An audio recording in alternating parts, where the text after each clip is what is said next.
Welcome to this week's Two Men in the Middle. This is where two men in the middle get together and talk about politics, current events, and other fun stuff. I'm Craig Huey. I'm Brandon Koenig. Well, Brandon, we thought Trump's indictment was going to happen last week because he basically told everybody that it was going to happen last week. Right.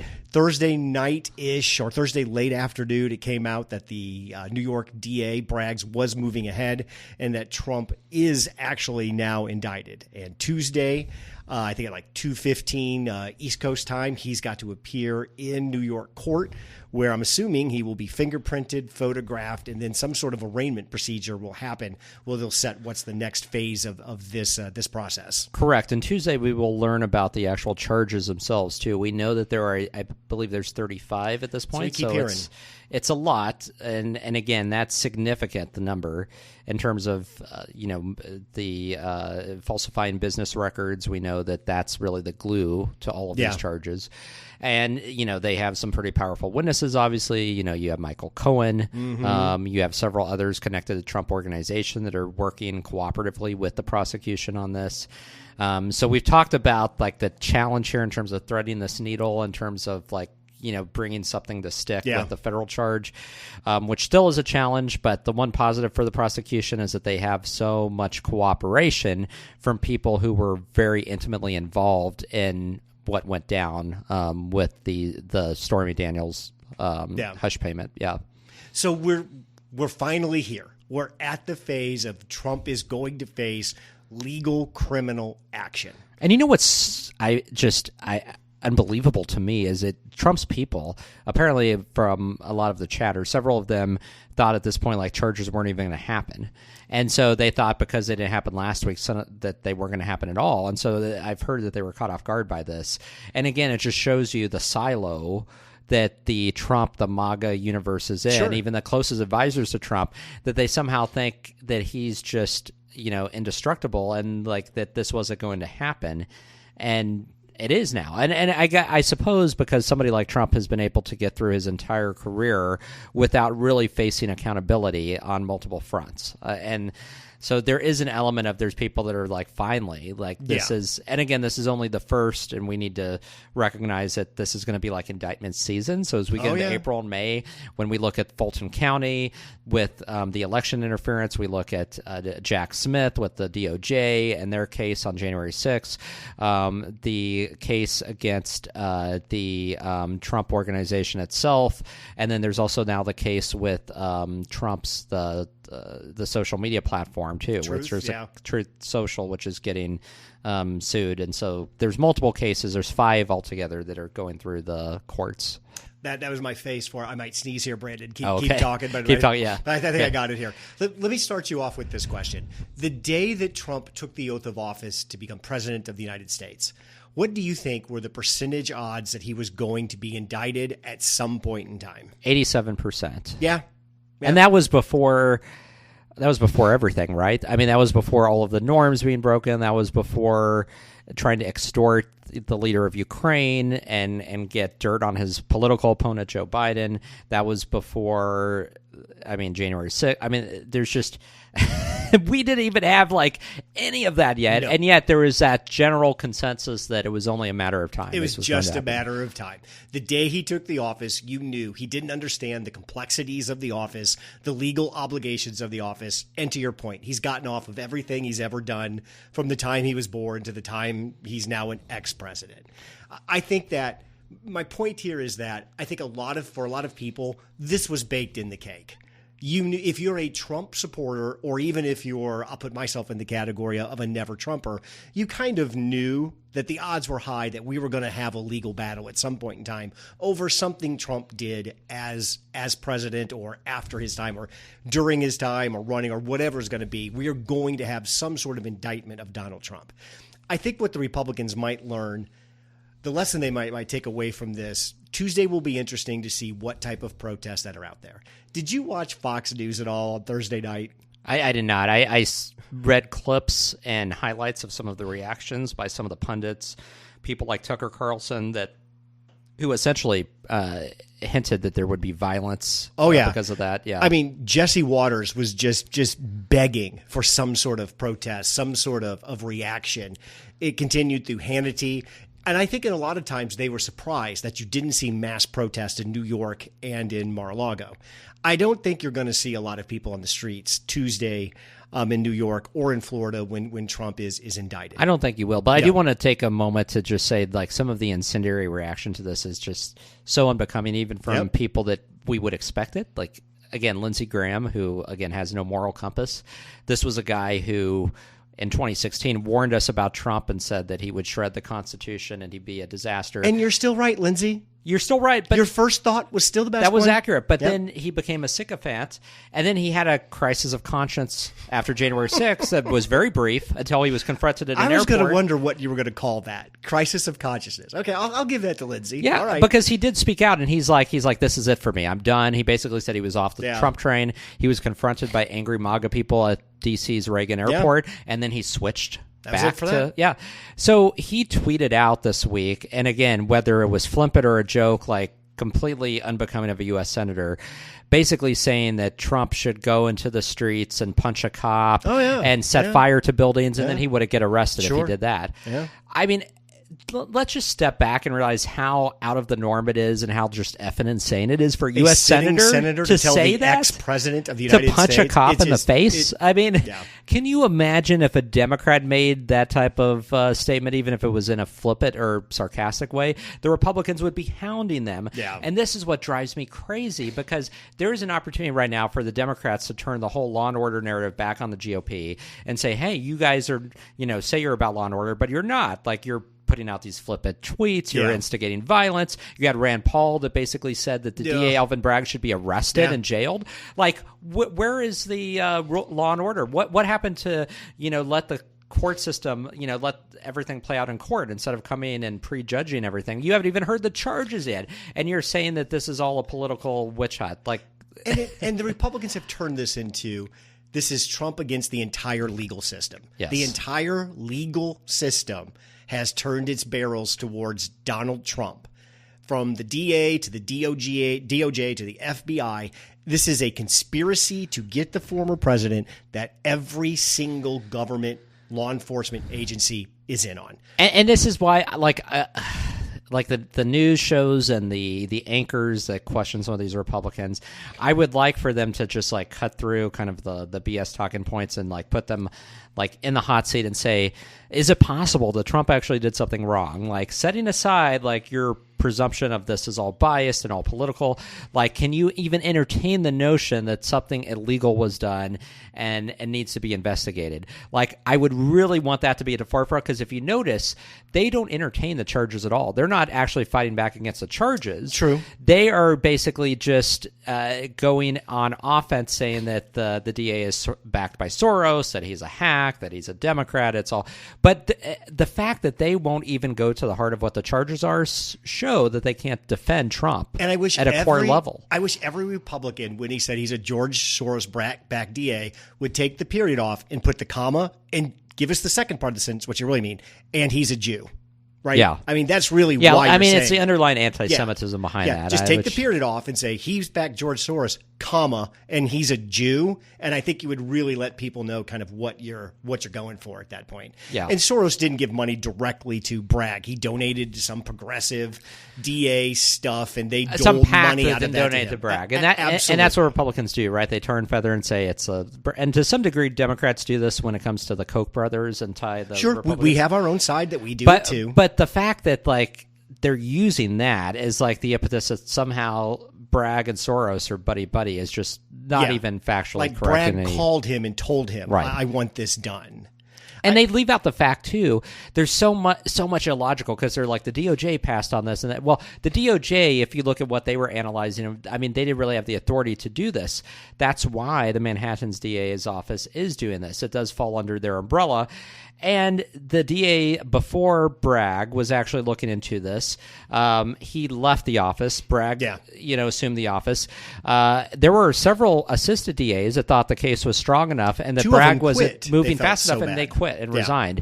So this isn't just one renegade DA either. We're talking about an office where there were multiple assistant DAs who believed the case was very strong and have supported, the prosecution in this effort. But again, all of that gets left out, and I do wish there was more of a the resetting of the narrative to give clarity, because the Republicans, it's all the same line, and they just keep going on and on with it. And something that infuriated Democrats the entire time Trump was in office. Trump would do something terrible, and the Democrats would look to the rest of the country and say, is this time?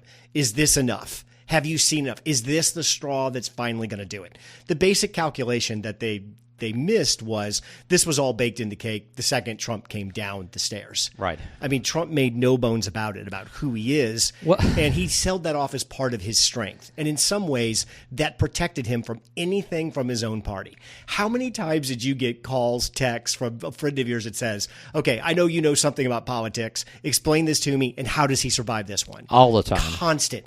I think Republicans are going to maybe learn a little bit of that lesson in the response from the base to Trump's arrest. We knew this was coming. This was baked in. There's really no need to get out in the streets on this one. Yeah, I think that's true. And there is something more than mildly ironic about the fact that Republicans are playing the victim here and the victim card, that Trump is just a victim of this political witch hunt and that it was always baked in, when Trump himself, more than any other candidate or elected leader in history, has gone after and called for the courts and the judicial system to target his political opponents, going back to Barack Obama, to Hillary Clinton, to Joe Biden. At every turn, Trump has called for his political opponents to be jailed, to be incarcerated constantly.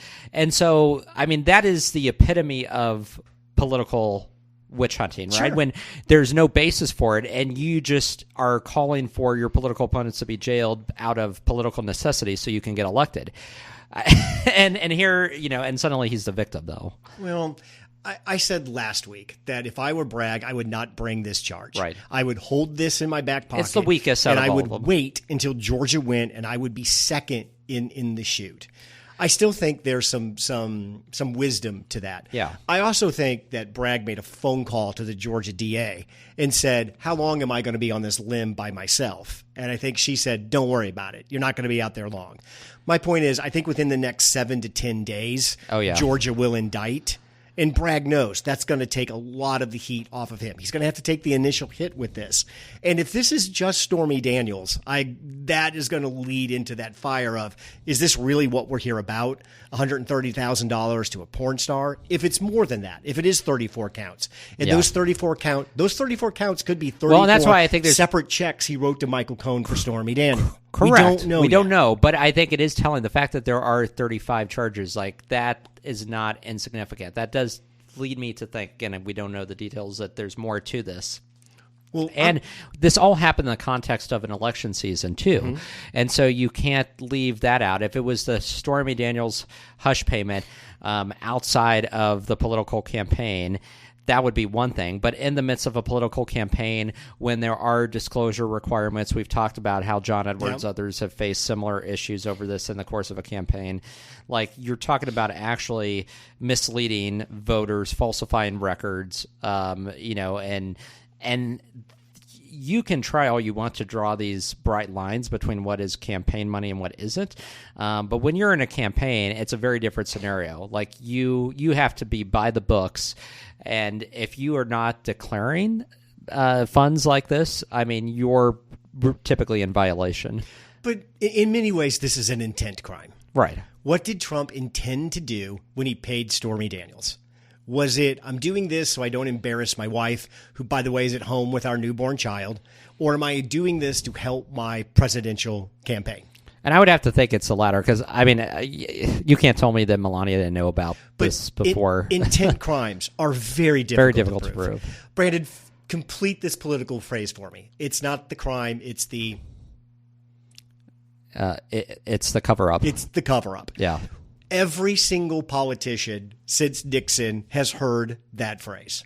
This is, again, where Trump's just general lack of curiosity and stupidity really gets in the way. It's Trump doesn't know enough about how to keep himself out of trouble as a president or next president. And that's really what this case is about. And that's what the Mar-a-Lago Well, he never thinks that far ahead. It's always about short-term, satisfaction, gratification for him. And he doesn't think about the long-term implications. So back to the point we're talking, that one of the reasons people may not protest is that this was baked in the cake. We knew this was coming. No big no big deal.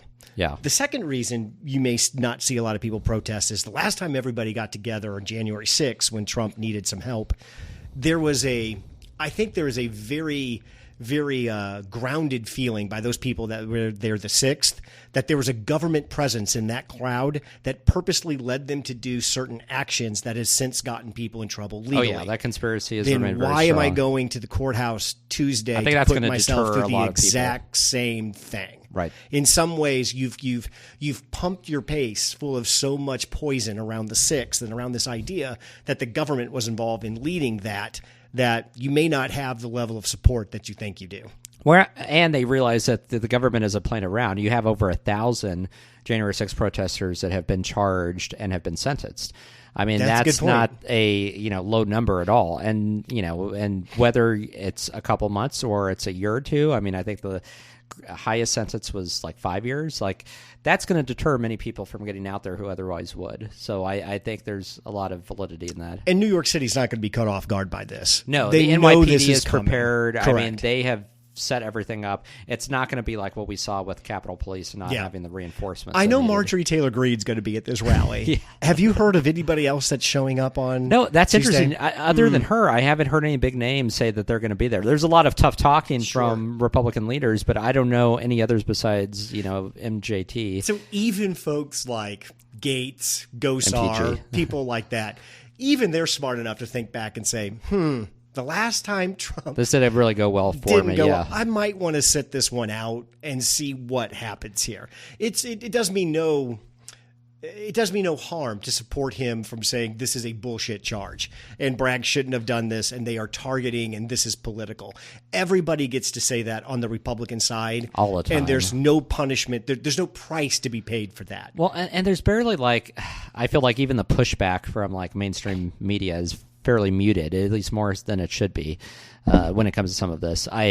There's a lot of controversy. You were talking about Marjorie Taylor Greene. So I haven't seen it yet. I think it drops tonight on 60 Minutes. She does this interview with Leslie Stahl. Yeah. And there's been a lot of criticism that she's getting this oversized platform that she, as somebody who is very extreme, has said a lot of just completely batshit crazy things. She should not be elevated with this platform on a mainstream news magazine TV program like 60 I kind of Minutes, agree with that. which I kind of agree with too. Like, why? Again, you're just propelling her even more to the forefront as somebody who could be a leading VP or presidential candidate. When somebody like that, who has views that are so far outside the mainstream, they're abhorrent. I mean, and I think in many cases, like on racist and fringe views, like they should be ignored and marginalized. You should be amplifying those views. And so but that's where we are, right? And so there's this kind of irresistible nature when it comes to the media because of the ratings aspect that they elevate some of these people, even when they don't necessarily agree with their views, but they know that they'll drive viewership. I guess back in my day, and I listened to the podcast last week where, God, I sounded like an old man. Everything this was better back then and all that shit. Back in the old day, the theory was put the kook in front of the camera. Put the kook in front of the camera and let everybody see exactly who she is. That doesn't work anymore. No, because it gives her an aura of normalcy and credibility that she otherwise would have, because she can point like, oh, I'm not just going on Fox and on these OAN and Newsmax. Look, here's 60 Minutes, and I'm talking with Leslie Stahl. Yeah. I mean, it gives her this. She can make a case that she has this broader appeal than she actually has.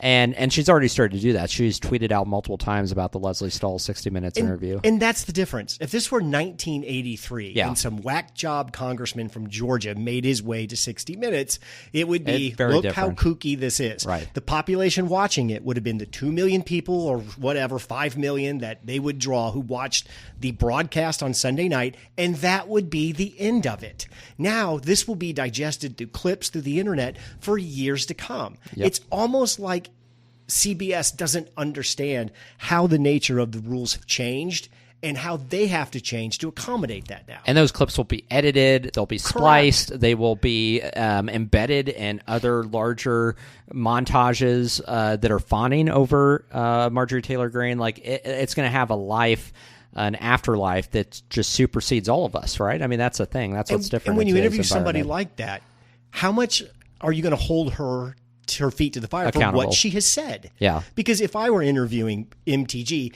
that would be the entire interview. You've said these crazy things, this crazy thing, that we're going to go point by point. What do you mean by a national divorce? We're just going to take these things because to me, the benefit would be to the American people. What does she really honestly think? Yeah. And just the honest, straight questions. This smells like a complete political grift. You're going to have to convince me and the American people it's not. Yeah. Well, and that's one of my biggest gripes with, I think, our modern day media is, as you've insinuated, they are so far behind in understanding where people are and how media is consumed. They don't get aggressive enough as they should, not compared to like foreign media. And I think with some very few exceptions, I think Jonathan Swan with Axios is a really good hard-hitting interviewer. If you've seen some of his interviews he did, like he interviewed Trump back in the pandemic in 2020, like he will just go after these politicians. He'll cut them off. He'll keep, like, until they answer a question, he'll force it, you know, where a lot of other interviewers, they give up. If a politician doesn't give a straight answer, they just move on. And I think that's the problem. And that enables some of these people like Marjorie Taylor Greene to continue to build their brands, build their profiles, and not face accountability, even when in front of a mass audience. And that's what I'm afraid of is that, again, I haven't seen it, but that Leslie Stahl isn't going to challenge her enough and get her on the record. And instead, it's going to be an interview that's pretty much led by Marjorie Taylor Greene and not by the interviewer. And she has learned from Trump, and she might be the only person I think who's learned this lesson to this degree. Trump knows what I say as soon as I say it, it loses all of its impact, and we're on to the next thing I say. Yeah. All of the stuff on Truth Social, that if that were laid out in front of people, you would say, this man's a lunatic. Yeah, he's not only should he certifiably never insane. be president, he needs to go to jail. He needs to be put away. That type of guy would not last as CEO of a major company. He called for the suspension of the Constitution to put him back into the White House for an election he lost. Now he's bitching and playing the law and order card. Nothing matters. Nothing has a shelf life. You never have to be pinned back to what you said before. It's all about what am I saying right now? And what am I saying right now? Is it provocative? Is it entertaining? Does it help you sell subscriptions? Does it get you clickbait? If so, Brandon, we're both winning. What's the point? And it feels like that's where Trump has maneuvered us right back into for his campaign and the series of indictments he's going to have to deal with. Yeah. Don't read the stuff I read on Truth Social that talks about all this law and stuff is just bullshit. None of it should account to me. Just give me the presidency and let's roll. We're not going to even talk about any of his behavior in those areas. Right. Or what he truly thinks about law and order. His all caps posts where he's promising violence and just mayhem in the streets if this happens, and it's going to be catastrophic for our country. Like, I mean, that's lunacy, right? That's the rantings of a madman. It's dumb. But then people aren't going to remember it. No. I mean, even you and I mean, myself, like, I struggle to even remember back, like, what Trump said on Truth Social, like, 6 months ago, even as crazy as it was. Can you imagine the average person trying to follow that? I mean, you really need... You can't. You can't ping pong from one lunatic thing he has said to the next thing. But you just have to deal with what's in front of you. And it's an intentional thing where you throw everything up against the wall and you just keep moving, and it's just a constant barrage of crazy content, knowing that we live in a soundbite society and people move on rather quick. Attention spans are very minimal.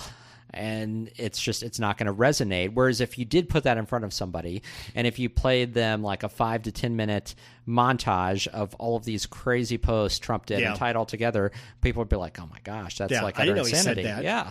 So, what's your prediction for what happens Tuesday? Trump's already said he's going to surrender himself. He's going to New York. Yeah. Of course, he wants the mugshot photo taken. He made $5 million on those stupid ass NFTs as him as a superhero. Well, and what's his mugshot NFT going to make? Well, he's already made. Sure. If you haven't been following his campaign, Lindsey Graham, I think, was on Hannity or one of the shows, like asking for people to donate money to crying Trump. Almost crying.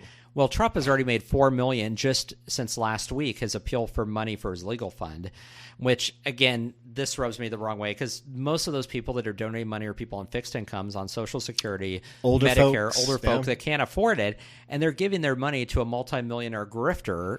And how many of those people didn't realize that donation's coming every month? Yeah. What they signed up for. What happened before with the campaign where it's taken ACH out of your account. And so many of those people back during the 2020 campaign, it took them over a year to get that straightened out. And meanwhile, they lost thousands that just automatically was removed from their account. So yeah, that's what you're dealing with.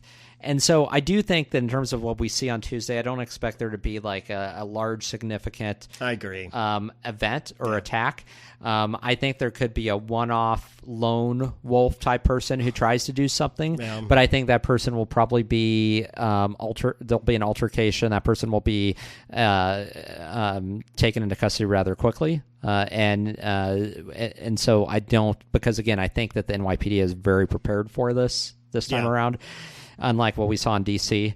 So I don't expect, but we could hear stories about 1 or 2, maybe 3 incidents of an individual person attempting to do something or parking a suspicious vehicle, near. I mean, even Alvin Bragg has received tons of death threats. I mean, he received a powdery substance that turned out to be nothing, but it was it was definitely an attempt to intimidate the office. So, I mean, we could see something like that. I think there's a protest of under 100 people. I also think the judge puts a gag order on everybody. Yeah. And that's going to be really difficult for Trump to maneuver around. But the general attack line doesn't change. It's me against now the entire justice system. Right. And the line again is they're really doing this to you for some reason. I'm just your proxy. In 2016, we all miscalculated how effective that was. We thought in some ways it was silly for the New York billionaire to try to connect with the blue-collar Midwest, and that he couldn't do it. This is really an attack on you. They're coming after you, yeah. After it's worked, yeah. Everything that he has done and everything that has happened to him by his own hand since 2016, we can't believe Trump's the stand-in for lower working class. That there's no way that line is as effective. It will still resonate, but it will not be as impactful as it was in 2016. Just too much has happened, and Trump's been responsible for too much of that happening. Correct. Well, and it's interesting. I mean, I guess there's a vein of thought out there among the hardcore MAGA base that what Trump couldn't do in the 2020 general election, he could do in 2024, because there are all of these new registered voters now that were not able to vote in 2020. Yeah. And again, most of these new voters that would not have voted in 2020. But I've heard this so many times from every party that loses.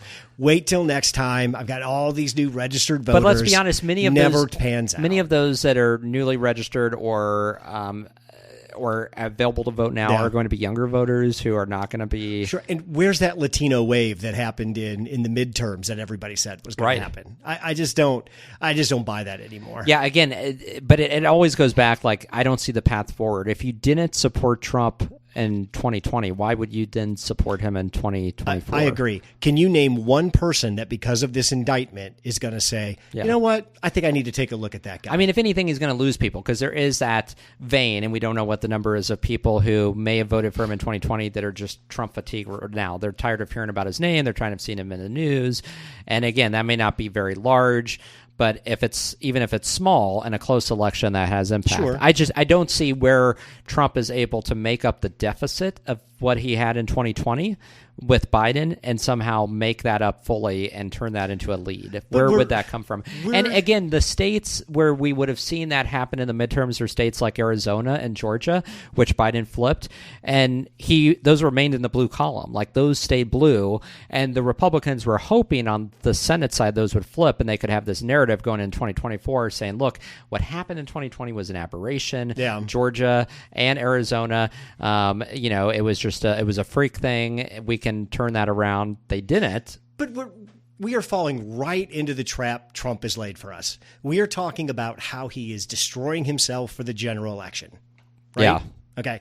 Trump understands order of operations in politics better than any person that has ever run for any office. He does not give two shits about the general election yet, because he knows I got to bury DeSantis in the primary. And what state first? Iowa. And he is focusing heavily on Iowa. Correct. And who turns out in Iowa GOP caucuses primarily? Old white people. Very old white people, yes. The oldest of the old The whites. oldest of the oldest. You're talking about, correct. 70 on up is like the general age range. Have you seen the first commercial he's running against DeSantis on Fox? I heard about it. It goes right at his voting record while in Congress over Social Security. Yeah, I expected that. Social Security, Medicare. My point being is, I feel like Trump is a lap ahead of us again. Yeah. The train's not the same in 2016, but he's running kind of a similar process. And we can't lose sight on what he's doing now and how it affects the primary, and by extrapolating what it could mean for him in the general. What this does for him right now, I mean, Nikki Haley should just drop out. Asa Hutchinson got in today. Why? Yeah. Mike Pence, no. Mike Pompeo. Everybody else now, why would you get in the race just so I can talk about Trump for 3 months? That's really what he's done. He's closed off all the oxygen for any other discussion. Nothing else, yeah. And brilliantly, and I don't know if he meant to do this, but what he has done is forced every Republican of every stripe to support him. I have not heard the most criticism I've heard is, let's wait for the facts to come out. He has forced every Republican from Mitt Romney to Lindsey Graham. They have all fallen in line. Even Jeb Bush. Jeb Bush came out the today only one and who said, hasn't this is is flimsy and dumb. Asa Hutchinson, who is the only one I can think of. But that's from where he was. You think about where he was after the midterms to that disastrous announcement thing he had. Trump is back to where he wants to be. Yeah. This is all very natural and all very comfortable for Trump. He is used to swimming in this water where nobody else is. So right now, we are kind of in Trump's wheelhouse, and it's going to stay that way probably until, my guess would be, the Mar-a-Lago indictment comes out. Why can I not say Mar-a-Lago? Why do I keep saying Mar-a-Lago for some reason? I think when Jack Smith, if he sets an indictment out, that may change things. Change the state of the race. Well, but and I think Georgia and Manhattan, the same chalk track folds. All bullshit, all against me. Right. This is, I mean, what's working now successfully for him in New York, he gets to continue on until maybe we hit Jack Smith's indictments. I agree. And I do think those will come sooner rather than later. I think the next couple of months we're going to see indictment after indictment. It's going to be pretty quick. We'll have plenty to talk about on this podcast. And so all that being said, Craig, that begs the question, what does DeSantis do now? I mean, Trump is leading by 30 points in the polls. DeSantis has seen his polling plummet. He is not in the position that he thought he would be or his people thought he would be at this moment. He already, his work was going to be cut out for him in a general election. Now that he has this very difficult primary where he's he's no longer the front runner, like, what does he do? Does he continue in the race? Does he? So if I'm DeSantis's campaign manager, it's like, well, the last time you made even a mild criticism of Trump and his legal problems, when you said, hey, I've never paid off a porn star before, so I don't know anything about this, there was a negative reaction to that. So we've learned that lesson, that attacking Trump over his legal woes, even if they are legal woes by his own making, you can't, that's attacked. We can't play. So the lesson we've learned moving forward is we will not attack Trump again. And at least at this stage of where we're at, there's no benefit for us to try to go at him in any way. Not only that, I mean, he not only has refrained from attacking Trump, but this past week when this indictment came out, what did he do? He tweeted full support, said this was a political witch hunt, and he said that Florida would not extradite Trump. I think he said they would not participate in helping. They won't stop, but they're not going to. Well, so so I'm sorry. So that's what he said in the tweet, but he gave a speech this past Friday or Saturday where he actually used the word extradite, that they would extradite, because that was in a speech that came later, not in the tweet, because I did see that over the weekend. So this is my next question to Ron as we're running. Ron, how ugly can you get during the primary? Yeah. Don't think about general, because, again, we have to get through this primary first. What are you willing to do? But are you willing to surround Mar-a-Lago, got it right that time, with state troopers? We need to know right now, what are you willing to do? To what extent? Because I hate to, Ron, you know this, but if we don't beat him in the primary, President DeSantis is not going to happen. Not going to happen. And the irony out of all this is he's in a somewhat catch-22, this bind, because he can't attack Trump too much because it alienates the MAGA base, but also by just coming to Trump's defense so easily and so quickly, he looks weak from a general election standpoint because he can't be his own man. There would have been, something to be said if he had, basically come out and said a statement along the lines of, I don't agree with this prosecution. When I'm president, I'll pardon Trump. Or that basically played into this idea that he's going to be president. And so, but no, instead he just took the same line as everybody else and he didn't differentiate himself in any way. That's not strong leadership. So, Ron, here's what we're going to do. We're going to stay in the pocket where we are right now for the immediate future. There's only two things we're really going to do from campaigning. He was in New York today. Knock that off. All these trips, we're going to come back into Florida, and we're going to, any speech we give, any words that come out of our mouth are going to be strictly in support of Donald Trump, and support of Donald Trump by saying what bullshit this indictment is. That's going to be where our entire talk track is, and we'll attack Biden. That's all we're going to do. I think what Ron DeSantis needs is an opponent. His opponent is Joe Biden. So if I'm his campaign manager, it's like, we're going to lay low through this until Biden joins the race. When Biden announces, you're going to announce, because you can basically say now, I am running to prevent a Joe Biden presidency. There's a reason, there's a mission. We always talk about what's urgent and important that Ron DeSantis is president. I can't think of it right now. Yeah. When Joe Biden gets into the ring, well, he could play what's urgent and important is keeping Trump from the presidency. That's the Democratic angle. So he's going to have to play something different. And I think he'll wait until Biden gets in. But that could be and a then while. You'll see him aggressively attacking Biden.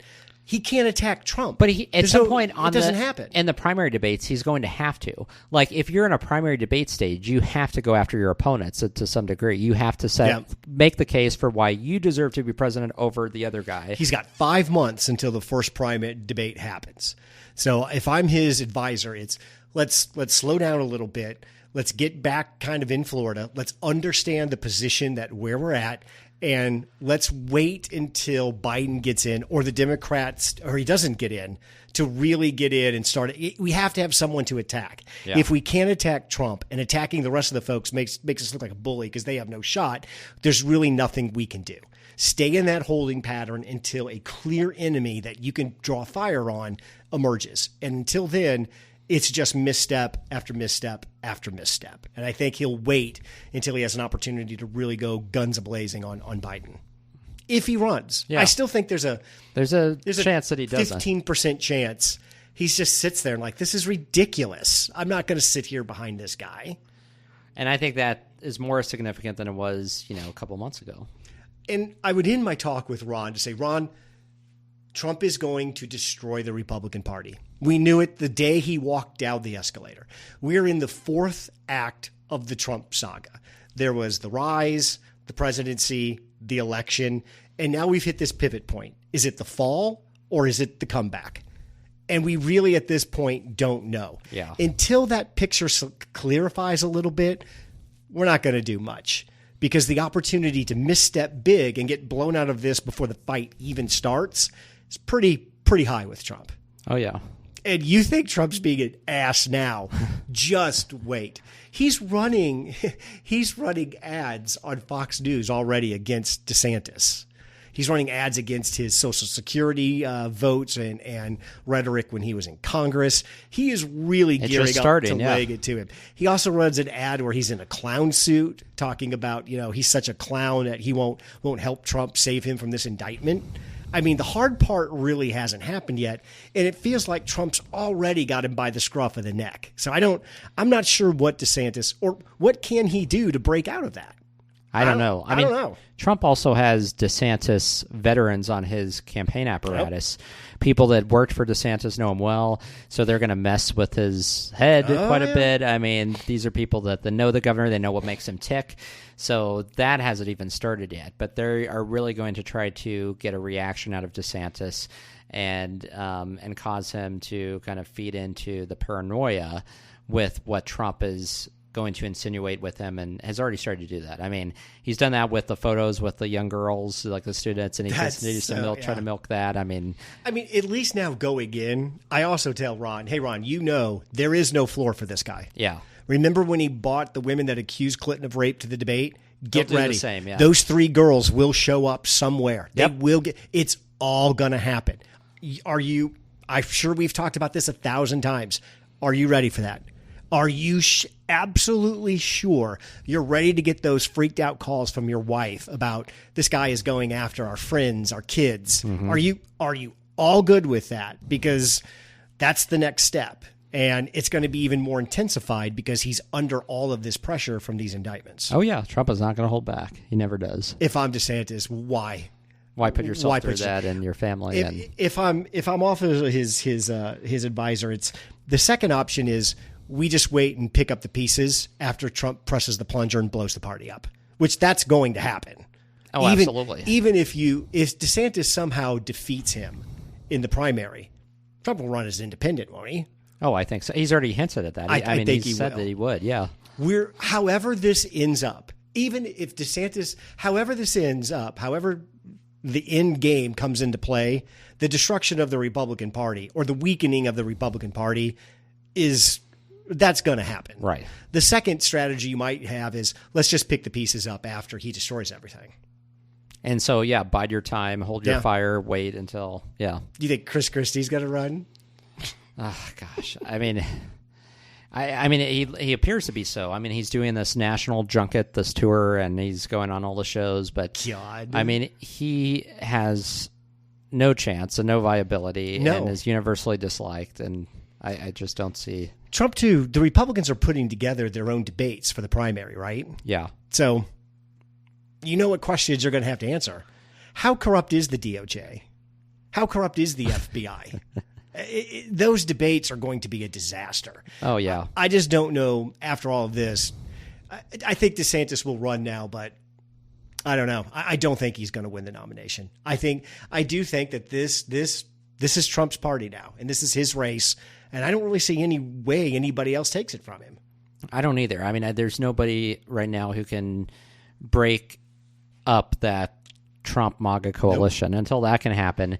I mean, he has it. And the striking thing was there's this whole idea that somehow that you need to narrow the field, right? Because obviously the more candidates, then Trump can win with only like 30% each primary and cruise to being the nominee. But now, even in head-to-head matchups against DeSantis, when other candidates are considered, like he's beating DeSantis by 30 points. So it blows out the notion that even if you just consolidate the field to one opponent, that somehow that person could beat Trump, because we don't seem to be in that. That's the thing with the MAGA coalition. There's two ways the MAGA coalition ends. It doesn't break up. It just goes away. Yeah. These people aren't going to pick another candidate who are this far into Trump. No, and like you said, I mean, if DeSantis they're out of politics. And if DeSantis was the nominee, like you said, they wouldn't vote for him. No. And if Trump is running, you can guarantee you that would be at 30% of the vote. We would see something along the lines of like Ross Perot margins for an independent candidate. And that's the scariest thing. It's not like these people can be redirected somewhere else. No. We've kind of learned that lesson in the midterms. It's him or it's nothing. And when he's gone out of the political scene in 1 year, 4 years, whatever, those people are not coming back to politics. And just like we saw in the midterms, like his candidates can win the primaries, but they can't win the general. Yeah. So that's the catch-22 Republicans find themselves in. The other great thing, not great, that was the wrong word to say. The other, I said that sarcastically, we had another school shooting. Yes, we did.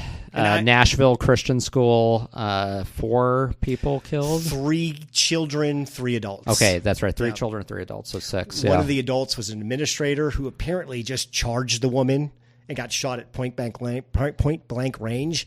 Another was a 9-year-old who had the wherewithal to pull the fire alarm, and they shot her while she was doing that.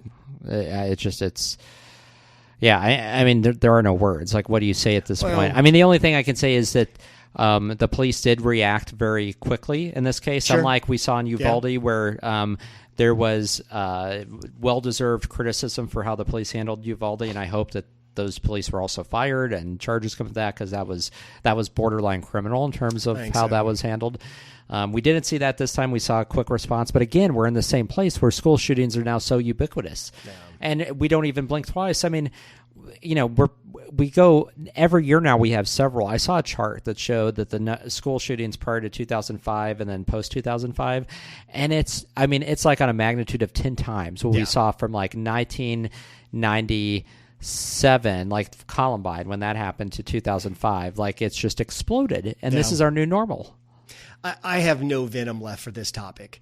I mean, to me, and we've talked about this a bunch, my not my caring, but my fire for this topic died at Sandy Hook when 26 people, including 23, 24 children were massacred and we did nothing. I just don't have anything left on this topic. Yeah, I mean, if we could do anything then, like what is going to cost us to, and we go through the same routine, right? So it's, you have all the politicians get up there, offer thoughts and prayers. We have our debates on social media. We basically, Congress does nothing, and then everybody forgets, and then rinse and repeat, and we go through this cycle again. And it's the same cycle every single time. We don't see, I mean, I guess the one thing is, if you're looking for a glimmer of hope, is we did pass the first gun control reform in more than 30 years last summer. Yeah. Which is something. I mean, and I guess the one thing out of all of that is the prohibition for those that are domestic abusers from being able to get firearms. But again, we're talking about very piecemeal, very small in the grand scheme of things. I mean, that legislation did not raise the age for purchasing a semi-automatic weapon, which is ironic to me. So you had Republicans in Congress that want to raise it from 18 to 21. Florida, in the aftermath of the Parkland shooting, their governor, who was then Rick Scott, and their Republican legislature did raise the age from 18 to 21. So Florida did that on a state level in response, but Republicans on a national level won't go for that. Florida's red flag laws has been used over 9,000 times to take guns away from people. Here's what I find interesting about this particular shooting. The both sides have kind of settled into what their arguments are going to be. Yeah. If you're a Republican, your argument is existential evil. These things just happen. People are evil. There's nothing you can do about it. People are going to do bad things. It's hopeless to rail against that. And second, mental health. This is not a gun problem. This is a mental health crisis. The Democrats are usually kind of very consistent in their approach. One, it's the gun. It's the sheer presence and the sheer volume of guns and the sheer thing that is an assault rifle that causes this. And two, then they focus on some sort of group that the shooter came from. Yeah. These shooters, they're white supremacists, they're anti-Semites, they're Christian nationals. One of the things that the Democrats do is we always identify what potential problem group this person is from. This got switched. What's interesting to me about this is that for the first time, I heard the Republicans now start talking about a group of people, trans people, that should be looked at to why are they doing mass shootings. But not any other group, just trans people. Other group, just this one.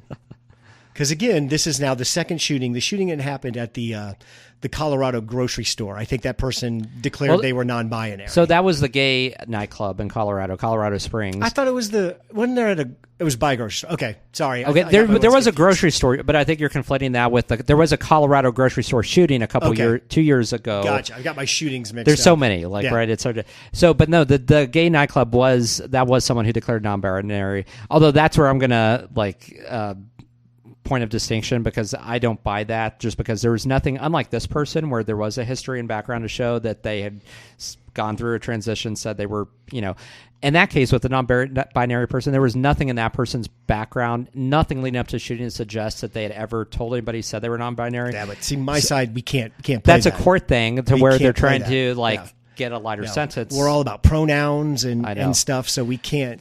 But see, this is a problem with both sides, right? You can't.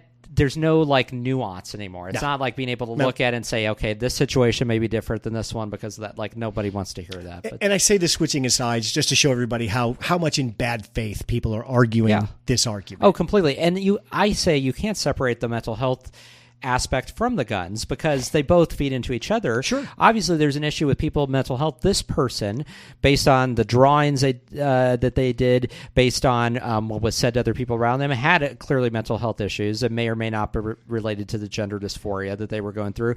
But this, at the same point, they were able to get semi-automatic weapons fairly easily. In fact, that the parents didn't even know about.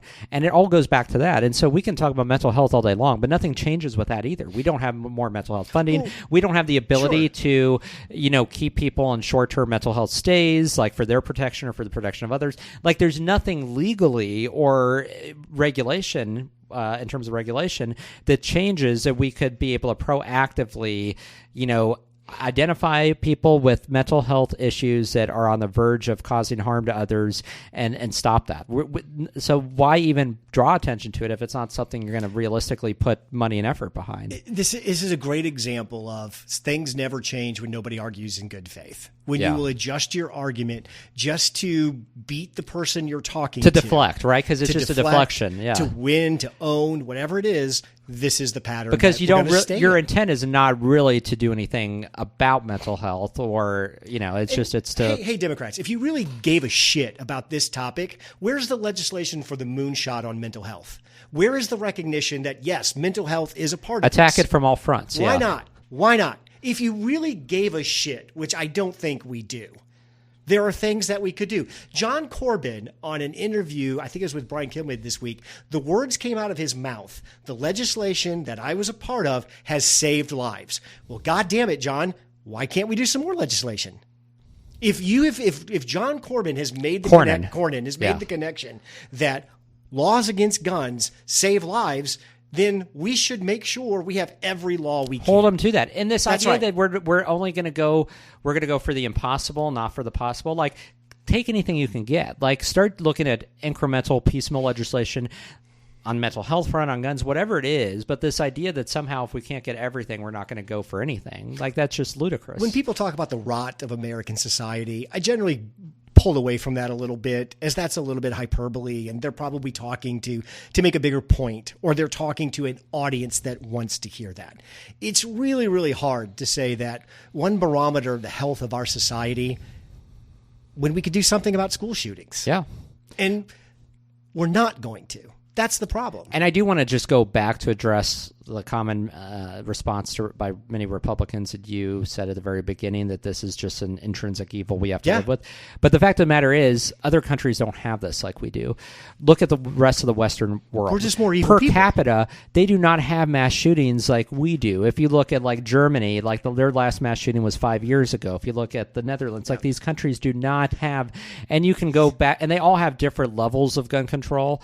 But the point is, they do not have that to the extent we do, and it's nowhere near close. So we need to look internally. There's something that we have that's clearly unhealthy. We have within our body politic contagion a mental health crisis. We have a crisis in terms of access to firearms, unrestricted, and it's combustible. Those two things together are creating these incidents over and over and over again. We've built a whole culture, a whole entertainment structure around guns. Well, yeah, name the last TV show you watched, Brandon, that people didn't get shot. Yeah, I can't think. Oh, well, and that's a good point too. That violence wasn't an active part of every plot, Hollywood, and everything we video game industry. Yeah, which you don't see again abroad like you do here. Like it's so much at the forefront of our culture to a degree it isn't anywhere else. And I'm not saying there's a 1-to-1 between violent content on TV and video games and stuff like that. Because if that were true, my son would have slaughtered half of our town. Oh yeah. But what I am saying is, I don't think we can say anymore, or I think we have to admit, we are a violent society. We are just violent people. And if you compare that statistically to other Western European and other organized countries, developed nations, that's obvious. And as somebody who has traveled extensively abroad, I can say I feel much safer walking the streets of any European city than I have in most American cities. Like, I do not ever feel like, I'm in danger of like being killed or just like a victim of a random mass shooting. Like, that's not the case like I do over here where you have your guard up, constantly. And you're right. There's something about the violence, because I saw a political cartoon, which is one of those ones where, some people might have had the reaction like #too soon, but it really wasn't. But it was on a parent with a child walking away from like mass casualties, all these children dead on the ground. And the parent is directing them to a painting of the Statue of David saying, "Shield your eyes. This is awful." God, that's awesome. And so I think that epitomizes America right now, right? We're so worried about nudity or about content in books, and we're fighting those battles in libraries. And look at all the time and effort and exhaustion towards that.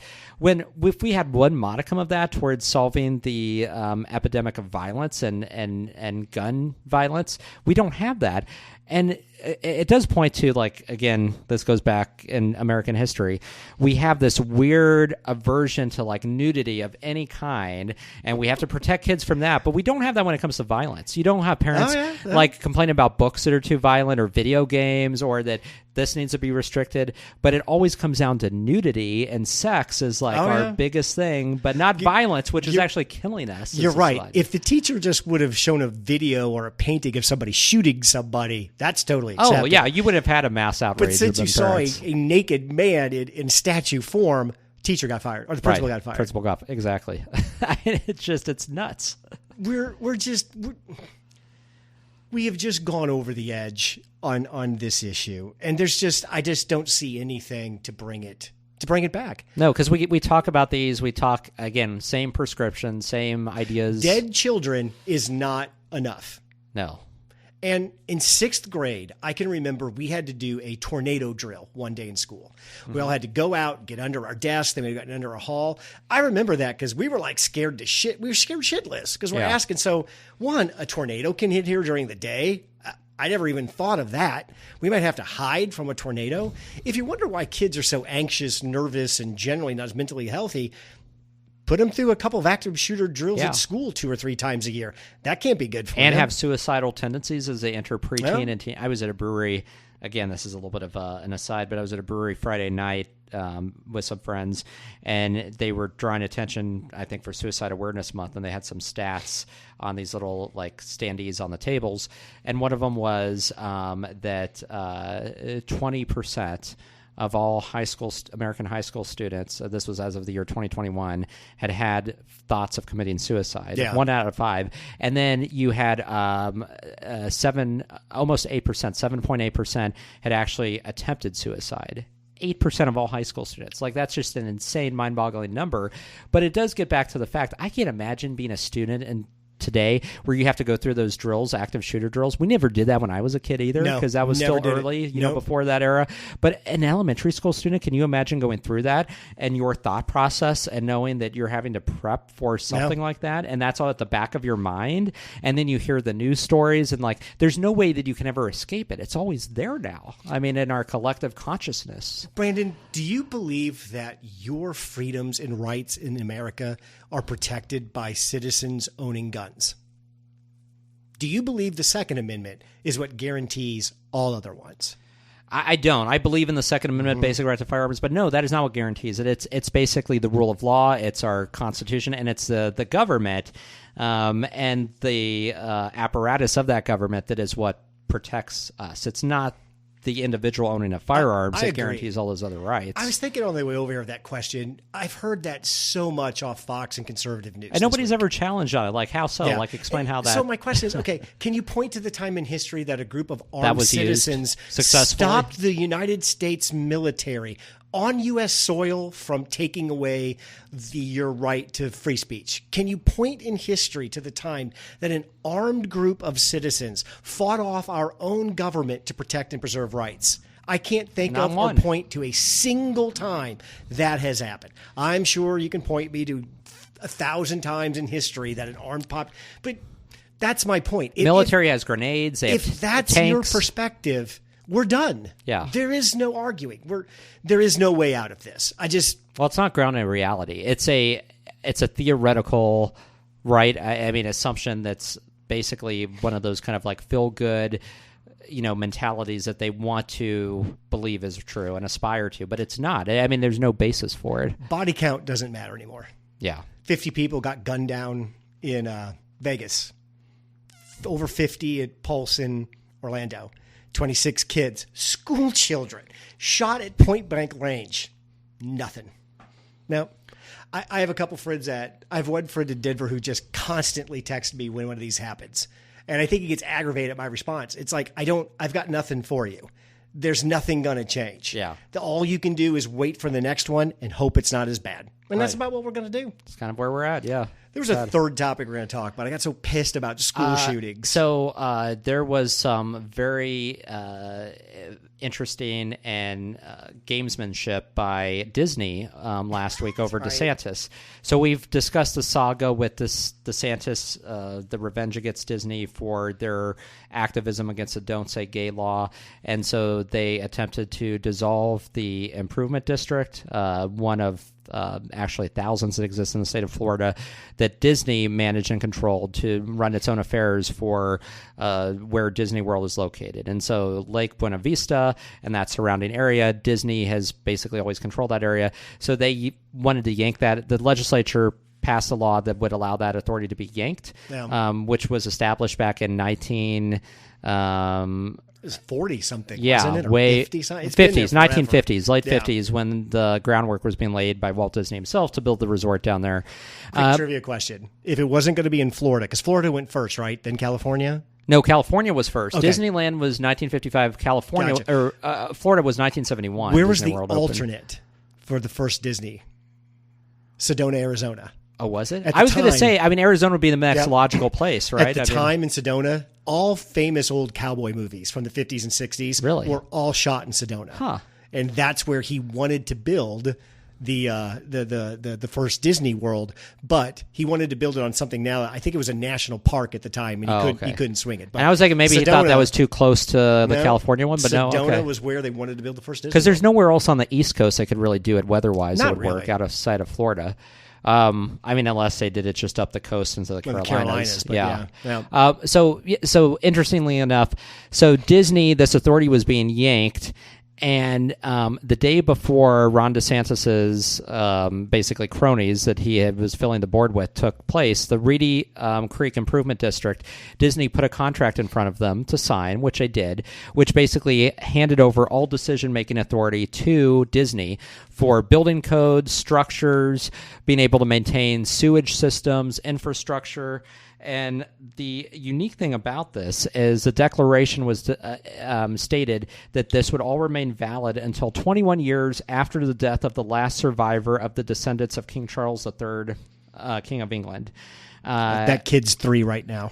Well, and so I read this and reread this. So 21 years after the death of the last survivor of the descendants of King Charles, like that's a long time. Yeah. I mean, I can't even fathom. I mean, you could be talking about hundreds of years. I mean, that's because you're talking about the death of the last survivor of the descendants. Oh, okay. So the youngest one's 3, but if they got some kids, it goes on from there. It goes on I from gotcha. there. So Okay. it's the last survivor of the descendants. So they basically just outsmarted DeSantis. Yeah, completely. And so DeSantis and his people are frustrated. They're going to try to fight this in court.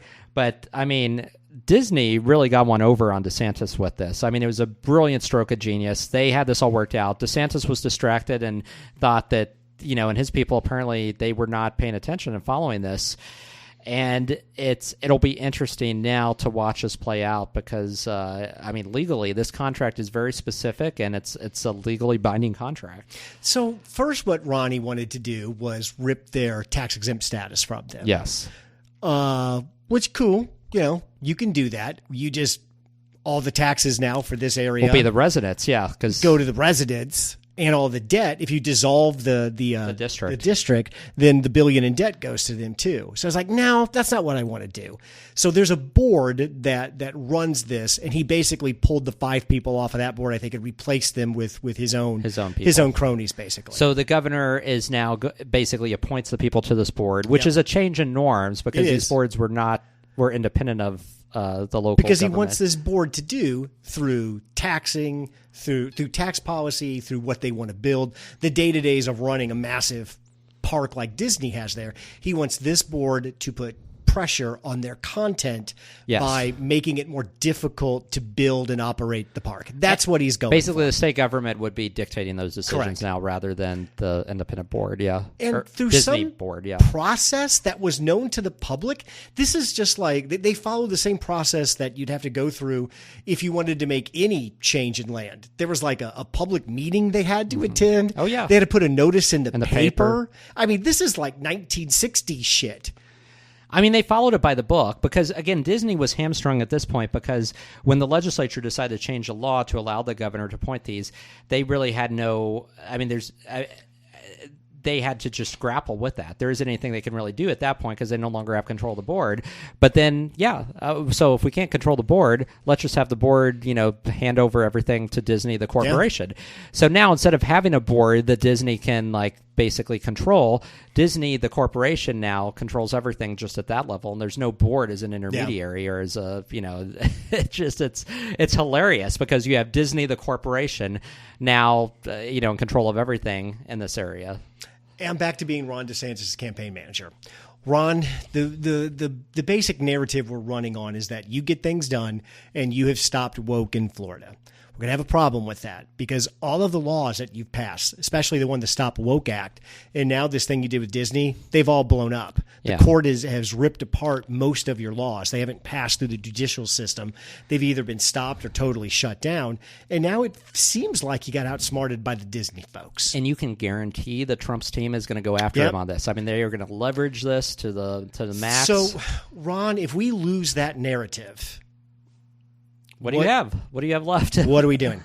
What do you want to run on? We can still run, but we got to come up with something else. Poor Ron's, what was his book called? The Cost of Freedom? Something like that. The Freedom to be Free or something like that.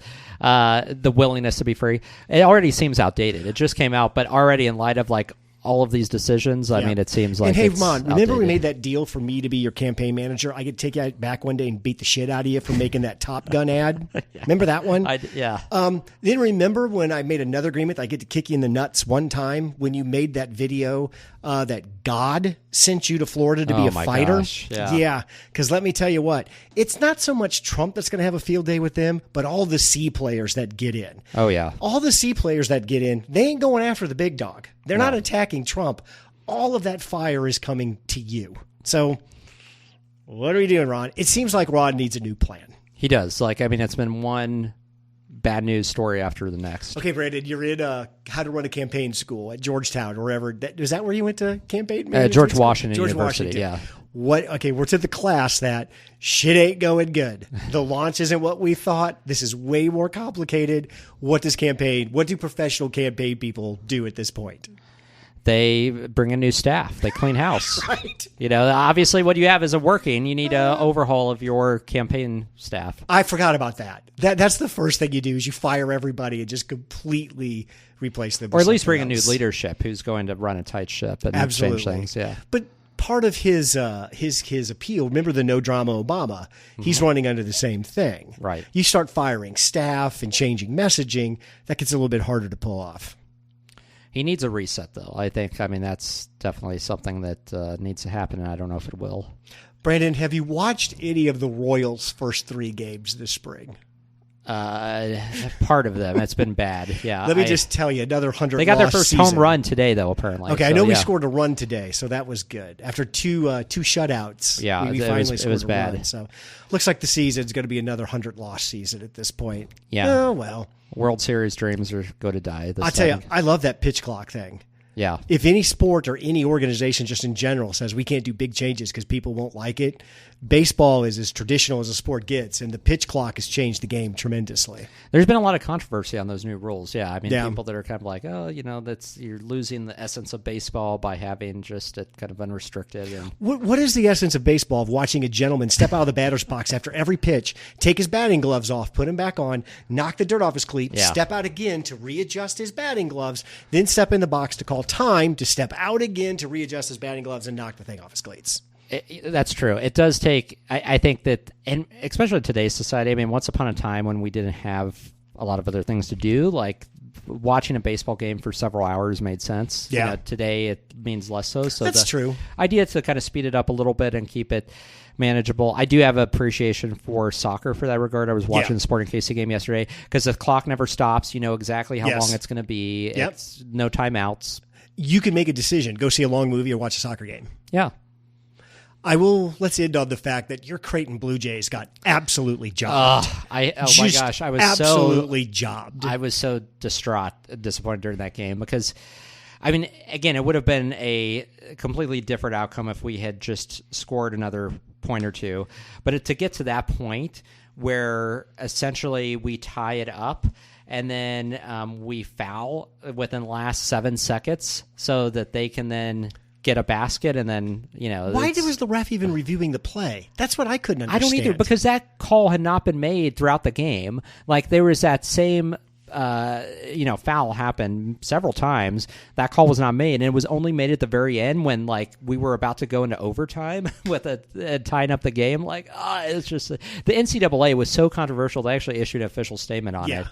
Like, it was. I have to. I kind of. It took me several days to get over that. That would have been our first Final Four. Yeah, this is our first Elite Eight. So, and I can officially say this tournament now sucks. Here's why this tournament sucks. Kansas State. Great tournament. Yeah. Great run. That whole team came to them from the transfer portal, and I think 4 of them are transferring again. Oh, yeah. Because they've made a name at K-State. There's more NIL money, and there's more opportunity waiting for them. I'll take the 1992 or 93 tournament where Duke, UNLV, UNC, give me the Blue Buds full of 5-star recruits that have been there 3 and 4 years. I think that all the changes to college football I like, all the changes to college basketball, all the changes just seems to be destroying college basketball a little bit. Yeah, I mean, they really have. And so and just seeing the last, Miami now lose and everything, Yeah, I have nobody in the game now, so I'm all for kids transferring. Yeah. I think college sports in general is one of those organizations that every time there's a decision to make, they don't say how much. They don't say let's make more money. They say how much money could we potentially make, and they follow whatever course of action pays out the absolute most amount of money. Right, and that's okay. That's one way you can do it, but you can't have all college sports aren't these little regional things that people really fall in love with anymore. No, and it doesn't create any stability for schools at all either. And hey, if you don't want kids to transfer in 1 year and play again, it's an easy rule to make. Coaches follow the same rule. Yeah. If a coach changes, he can't coach for a year. It seems like that would solve the simple. problem. Every time it's, hey, coaches, if you just did this, the coaches are always, no, we earned this. None of this falls to us. Right. God. Got anything else to talk about, or is that our hour? I think that might be it. It's our hour. Thanks, Brandon. Thanks, Craig. Thanks for listening to 2 Men in the Middle. Make sure to give us a 5-star review wherever you get your podcasts. Check out our website at 2meninthemiddle.com. Drop us an email at 2meninthemiddle@gmail.com or tweet at us at 2 Men in the Middle. We'll see you next week.